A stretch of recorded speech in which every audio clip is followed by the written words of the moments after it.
एथर रथयात्रा को नहीं बड़ आशंका।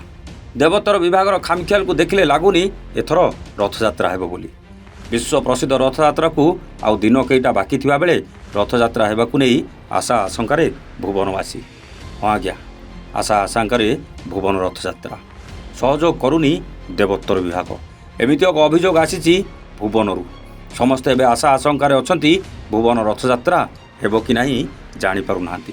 चलित वर्ष भुवन रथयात्रा को नहीं कल्पना जल्पना देखा देछि। प्रत्येक वर्ष ढेंकानाल जिलार देवोत्तर विभाग असहयोग और खामखियाली नीति पई चलित वर्ष रथयात्रा हेबो ना नहीं ताकु नहीं द्वंद्व देखा जाइछि। जहाँफल भुवन जगन्नाथ भक्तों मध्य घोर असंतोष भाव प्रकाश पाई। रथ काठठारू आरंभ कर मंदिर रंगन होगा, पूजक बिना पारिश्रमिक पूजा करने, ठाकुरंकर नीतिकाति प्रति देवोत्तर विभाग अणदेखा, जहां नहीं भुवन विज्ञापित अंचल कार्यालय परिषद सभागृह में एक प्रस्तुति बैठक अनुष्ठित हो जाइछि। भुवनर तृतीय देवजीव मंदिर में पूजा पाउथुबा चतुर्धा मूर्ति को नहीं विगत वर्ष मानक होइतिबा असुविधा संपर्क में आलोचना होता।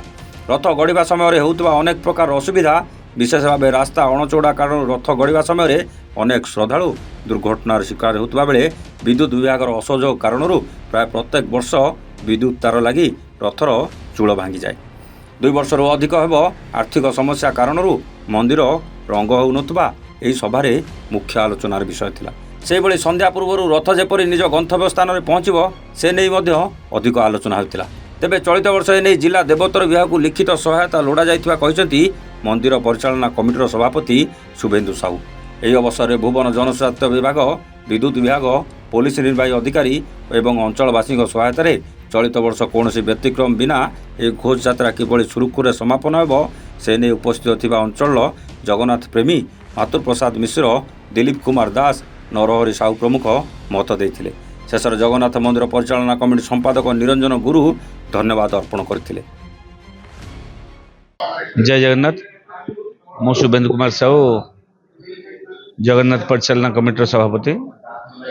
श्री श्री तृतीय देवजी रथ यात्रा जो प्रस्तुति बैठक था अंतिम बैठक प्रशासनिक अधिकारी माने सब जोग देते मंदिर समस्त कमिटर सभ्य मान जोग देते, बुद्धिजीवी मान निमंत्रण से जोग देते। इतने विशेषतः मंदिर रथयात्रा के सुरुखुरु हो पार से विचार विमर्श कराला। रथयात्रा गुंडीचा श्रीमंदिर विजय पर्यटन महाप्रभुंर प्रत्येक नीतिकांति जमी हो पार नीति निर्घंट कराला, समय सीमा समय निर्घंट कराला। प्रशासनिक अधिकारी मैंने सहयोग करते जहाँ आम आशा करूँ से प्रतिश्रुति देते। सानिटेशन हो, इलेक्ट्रिफिकेशन हो, पानी हो, सुव्यवस्था करेंगे। समस्त सहमति समस्त भुवनवासी सहमति मंदिर परिचालन समस्त सभ्य प्रशासनिक अधिकारी मान सहमति जेपरी भाव में नवकलेवर बहुत आडंबरपूर्ण भाव में होता वर्ष रथयात्रा बहुत आडंबर हे बोली समस्त सहमति प्रकाश कर चूड़ांत बैठक आज था। निरंजन गुरु, भुवन जगन्नाथ परिचालना कमिटीर संपादक। चलित वर्ष रथयात्रा आज थिला चूड़ांत प्रस्तुति बैठक। ए बैठक रे आमे विभिन्न प्रकार आलोचना करागला। रथयात्रा को केमती शांति श्रृंखलार सहित सुचारू रूपे तुला जाई परिवो। सरकारी विभाग समस्त डिपार्टमेंट लोक मैंने उपस्थित थिले, भुवन समस्त बुद्धिजीवी उपस्थित थिले।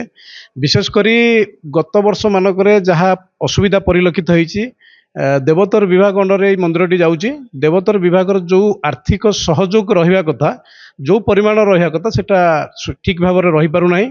आम आशा रखीचु देवोत्तर विभाग अधिकारी को भेटीचु, लिखित आकार जनईचु यही आर्थिक सहयोग को जदि अधिका मात्रा करा जाई परिवो ताले यात्राटा आउ टिके भलो भाव में हेई परिवो। ढेंकानालू क्षीरचंद्र नायक रिपोर्ट, एवान ओडिया।